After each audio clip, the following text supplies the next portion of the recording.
Out. Open 7 days a week for breakfast, lunch, and dinner to go, or for all of your catering needs. Visit us at mydeliciousdeli.com or give us a call at 561-393-3287. There is something for everyone. Join us at 7036 West Palmetto Park Boulevard in Boca Raton. 954-393-3287. Serendipity Consignment Boutique is unlike any other consignment shop you have ever seen. Lisa has the most beautiful and immaculate designer bags, clothes, shoes, and accessories. It's a designer candy store. So go check out Serendipity Consignment Boutique, Glades Plaza, 2200 Glades Road, Boca Raton, or visit their website at consignmentboca.com. The opinions expressed on the following sponsored program are strictly those of the host, guests, and callers, and not necessarily those of this station, its staff, management, or sponsors.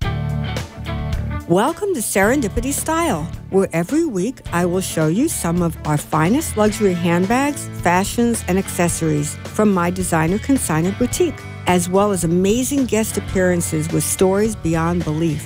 Serendipity East is now located at 111 East Palmetto Park Road, Boca, 1 block east of Federal Highway on the north side.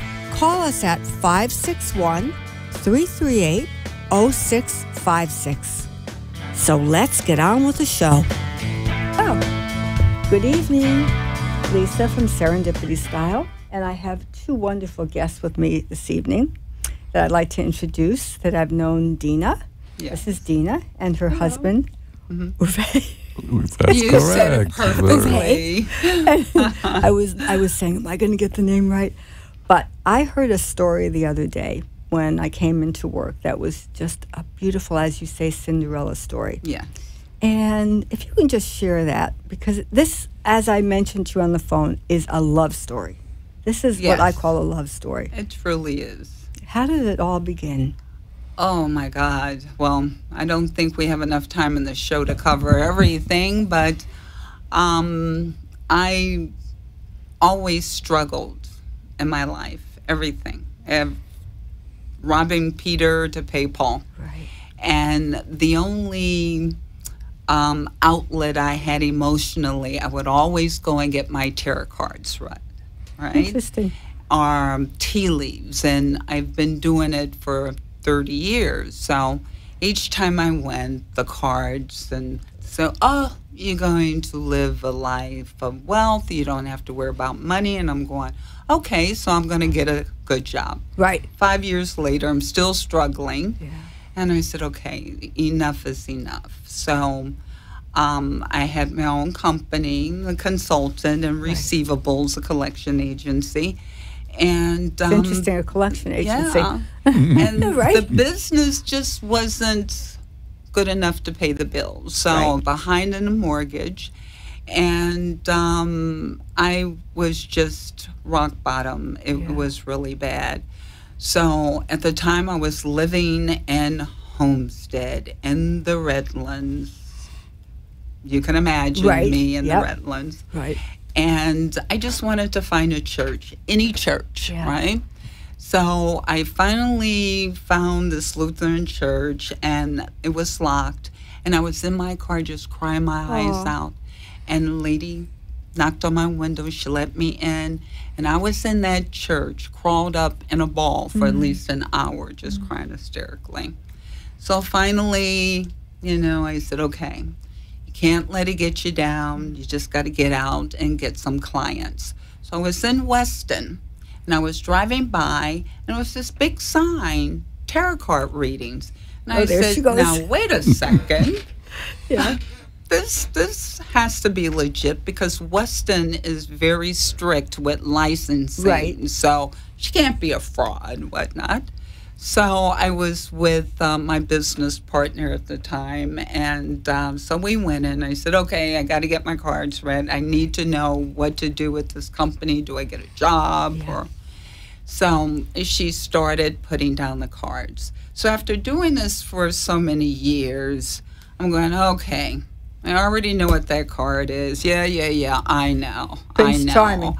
I'm going to live, I'm going to be wealthy, but right now I'm living on spam. Right. Okay, And I came across so rude to this lady. She got so upset. She says, listen, these are your cards. This is your path. This is your birth. This is the blueprint that you were born with. Believe it or not, I don't care. I can only read the cards. So I said, okay, well, I already know what the cards, that's the coins with the swords. So I know. And she said, listen, the only thing I can tell you is I see a very tall man with an accent. Don't know where. And I said, okay, when I'm going to meet him? She says, I don't know. 5 years later, I decided, okay, I have to get a job. And the shipping industry. So I got a job offer from a competitor. I'm not going to say the name, Hellman. And so 3 days before I was supposed to start, I got a call from a headhunter, and he says, listen, I saw your resume. You're just awesome. And there's this company I really want you to go to. And I said, no, I kind of gave my word. He said, it's management, it's more money. Trust me, it's a better company. So I said, well, okay, there's no harm in going. So I went, and the name of the company was Senator International. Say it again? Senator International Freight Forwarding. So I went to 3 interviews and offered me the job to run the credit and receivables, or to implement a better department, because at the time they really didn't have a credit and receivables department, and it's located in Miami. And Senator's global. And in the U.S., the corporate office for California, Atlanta, L.A., we had New Jersey at the time. Corporate off Chicago is in Miami. So Miami handled all the accounting, credit, everything. So that was the main, what did they call that, the main hub? Head office. Headquarters in the U.S. And that was where you were? Yes. So it wasn't very easy, because I'm very, how can we put it? Gently. Gently. I don't hold back. I say what's on my mind. And diplomacy wasn't one of my stronger suits, but I was there to get a job done, and it needed to do it. And I wasn't very happy, and people were just really quiet. And but so I knew the company was owned by Germans. I said, okay, well, he was never in the office and whatnot. And I remember coming to work one day, and the HR person said, Tina, can I speak to you? And I said, yeah. And she says, we have a dress code, and the owner is going to be here today. The big shot. The big shot. The owner is going to be here. And I'm going, yeah. And she goes, so? You have to wear pantyhose, stockings. Pantyhose. I looked at her. I said, listen, you need to get a life. I said, I'm not wearing pantyhose. My skin is dark enough. I don't need to wear them. And I can guarantee you, I can get a doctor's statement from my doctor stating that pantyhose is bad for me. There you go. You know, and to me, I thought I was the best dressed person there. I've always, even if I had to buy it from Sears, J.C. Penney's, Walmart, whatever, you know, my mother taught me, you know, as long as you dress the part, people don't know if you got 10 cents in your pocket or $10,000, you know? So I said, whatever. So he came in, and everybody knew, and my power. And when he walked in, he's so tall, and good afternoon, everyone. And I don't intimidate. He intimidated me. Really? He did. Wow. And I said, oh, hi. And he looked and, okay. Really, we didn't have any interactions until there was like management meetings and whatnot, and then we would talk. But the job was a little bit harder than I thought it would be, not because I couldn't do the job, it's because of personalities. I'm a female in the males industry, and, you know, it's just trying to get things in order just didn't work. So I was there, I think, close to a year. Mm-hmm. A year, that's all? A year. That's all. And you met how far into the job? Well, he was there maybe a month or 2 months out of the year. I mean, we had our meetings, and he would come in and just hello, good day, and very, you know. Right. So a competitor, another collection agency. That you won't mention. Yeah. Right. That's okay. I'm teasing you.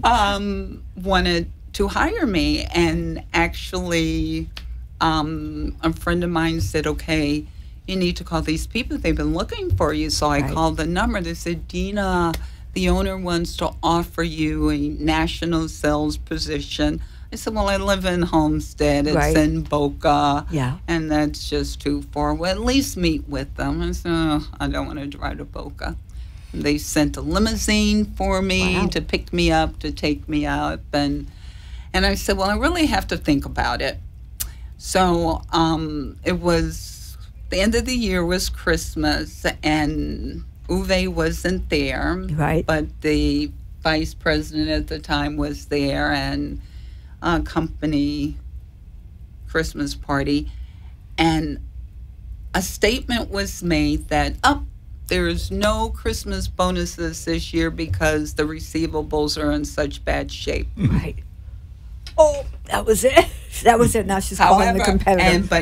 But I can say the receivables was what, honey? The best that it had been in several years, right? So they used me as the scapegoat. I said, that's it. I'm going to take this job. I'm out of here.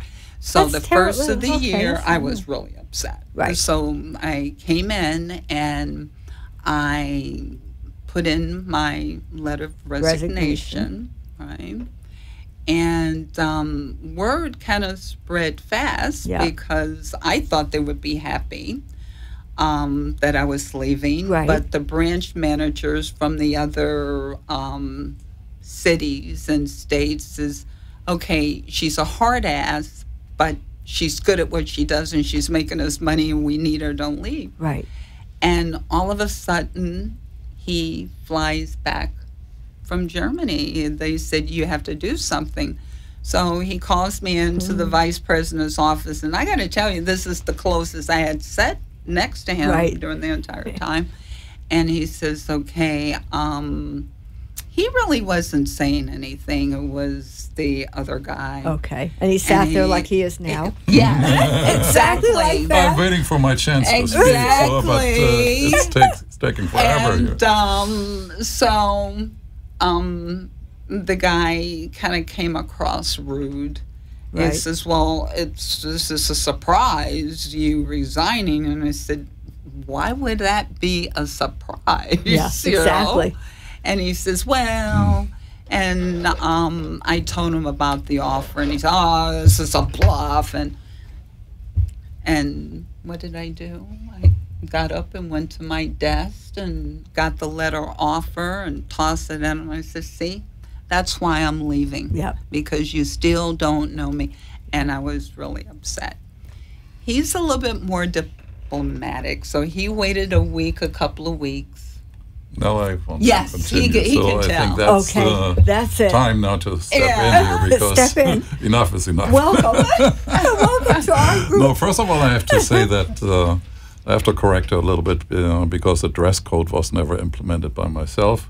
So that was we had a very aggressive secretary, and she thought she owns the company, so that's the reason why she came up with that kind of dress code thing. So I always loved the way she was dressed, and so it was no need to even to address something like that. Right. If it ain't broke, don't fix it. That's for sure. Yeah, and then she is right. The story. So my story is not that long because I never was trusting someone who's reading cards. So that's maybe something I should have done. Maybe someone would have told me the same thing, that I would one day meet a wonderful woman, and which will be the love of my life. And but I didn't go, so I found it out in a different way.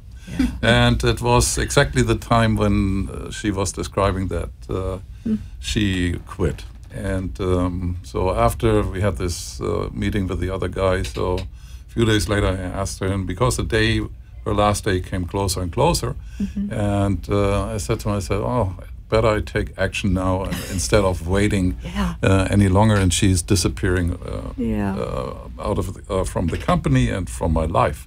So then I asked her to come into my office, and I remember still how she was dressed, and a very nice white sweater, and she looked so and great. And I still have that white sweater. She looked so great, and so we were talking, and I asked her, okay, what is wrong? I mean, why don't you feel good here, and why don't you feel safe? I mean, the company is not too bad, and we always try our best to accommodate the wishes of our employees, and normally we do not have a lot of fluctuation or turnover with people. So it's people, many people are staying with us for many years, and so I hated that she would leave us, So and then I talked to her, and then I told her, you know what,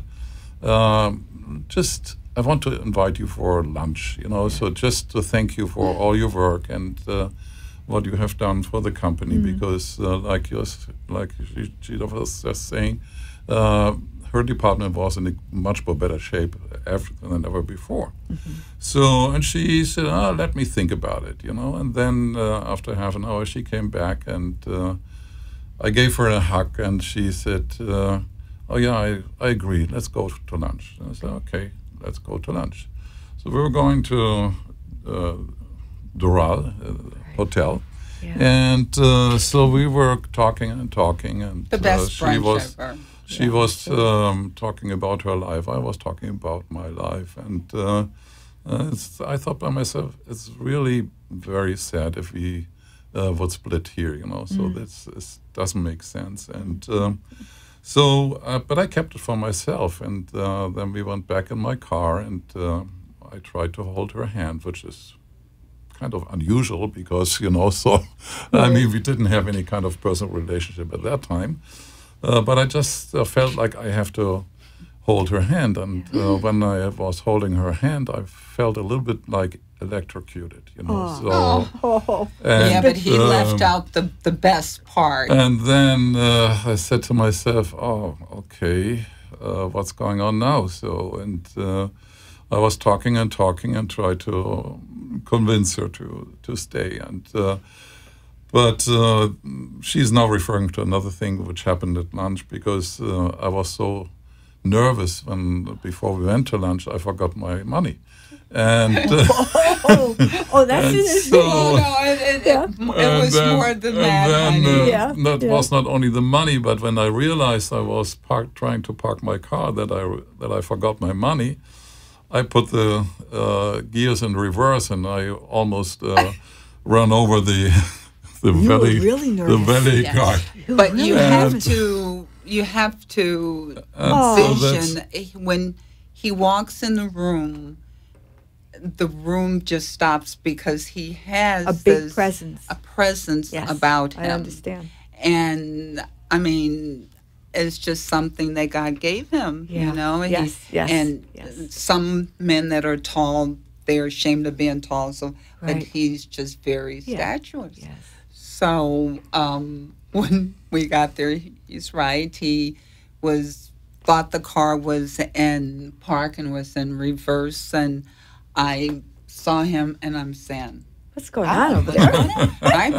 So then he comes around and he says, you're not going to believe this. I forgot my money. I left my wallet, and I'm saying to myself, okay, is there an ATM here? And the guy said yes. And I said, oh, and he says, well, I'll give you back the money as soon as we get to the office. And I said, well, I hope so, because I have a total of $300 in the checking account, right? And I got bills coming in. And I said, oh, my God. And I was just too proud, to let him know. Of course. So I went and I took the money and I said, I hope this, he says, yes, I am so sorry. I'm so embarrassed. So lunch at Doral is very expensive. Of course. It might have been $299.50.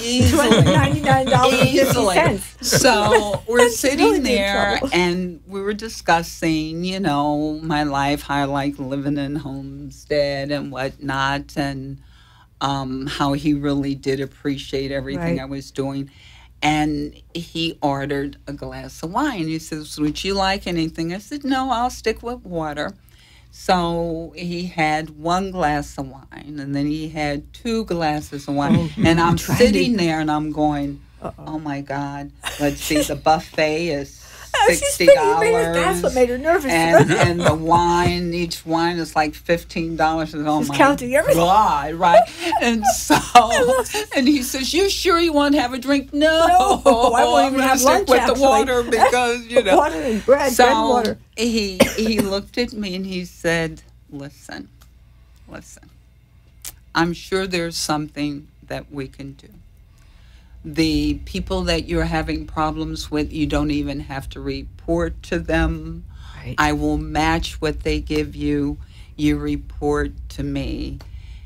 And I said, I don't know, And he said, just think about it. And I said, I think I just really should go. And he leaned over. No, this is the part. Okay, tell the part. It's your turn. All right, you're on.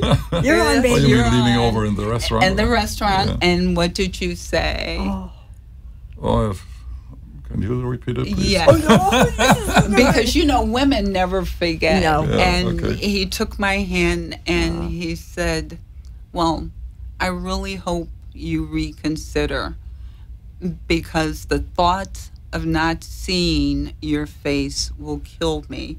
I have been in love with you since the moment I saw you.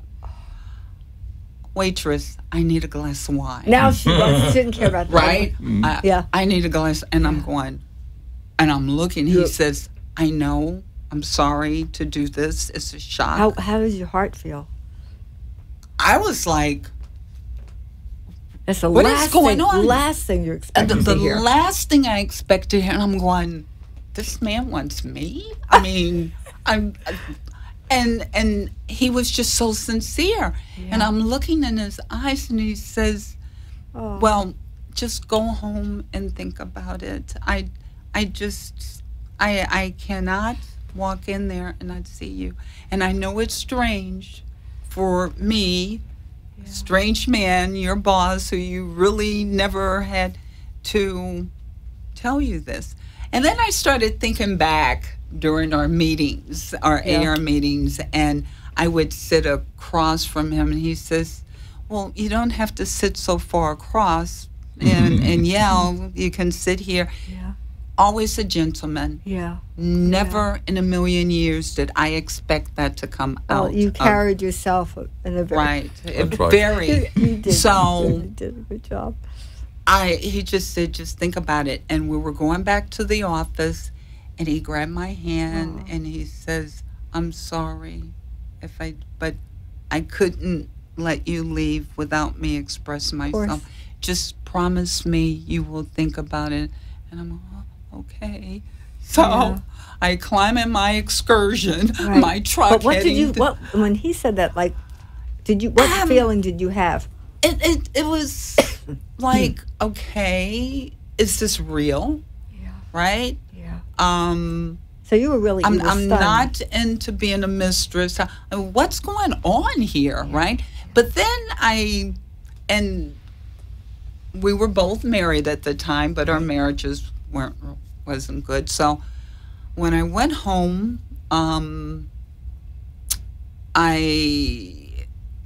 I was telling my daughter, I'm very close with my daughter, and I called my girlfriend, and she drove down to the Redlands, and they're looking at me, and my daughter came out with this cassette player. Yeah. Because every time you get your cards read, if you pay extra money, they record it. Right. And she plopped it in, and tall accent. Yeah. Tall and you would accent. never have to remember. I'm going, holy shit. Right. Sorry. That's Right? okay. I'm going, are you kidding me? My daughter was still in high school. She was 16. Mm-hmm. So she says, Mom, this is God. This is your destiny. Right. And he went to Asia, right? And Right I want to after. interrupt for 1 minute. Mhm. Can I have you on the show next Thursday for part 2? No, seriously, because there's a lot more parts. Yeah, because in a minute or we'll have to end. I don't want to end it like this. So, Well, but I it don't. could I don't want you to be- speed it up either. But I really gotta don't. tell It's a you, beautiful story. one of the last things Yeah. he said Yes. before Oh my God. he Oh. went to When she Asia. starts Join speaking us. I'm so just going to say, quickly. I mean this. Next Thursday night, please join us for the. Are you for gonna the be in second the part. country? You have to. Oh, you have to be. Next week, Thursday. yes, but I hope the I'll week be. after. I hope I'll be here. But if it's not next Thursday, it'll be the Thursday after. But there will be a part 2. I promise you, because this is it's a beautiful amazing. story, Yeah. a love story, and a story of hope. So It hope, really was. dreams, faith, and I just thank I you. think for, it's more faith yeah. because it changed my life forever, the way I view God and faith. And my husband will tell you, I just put it in the hands of God. And I got to tell you, I have been blessed every All day. right. But since- now we have, and that's what we want Yeah, to hear about. since Thank I've you been- very much for joining us this evening, and we will see you either next Thursday with my Oh. beautiful couple, or definitely the Thursday after. Okay. Thank you. See how Thank quickly you it very went much. by. Oh Our my show God, I tonight. know. And I look forward to sharing with you again. Please visit Serendipity East, now located at 111 East Palmetto Park Road, Boca, 1 block east of Federal Highway on the north side. See you next week. Have a good evening.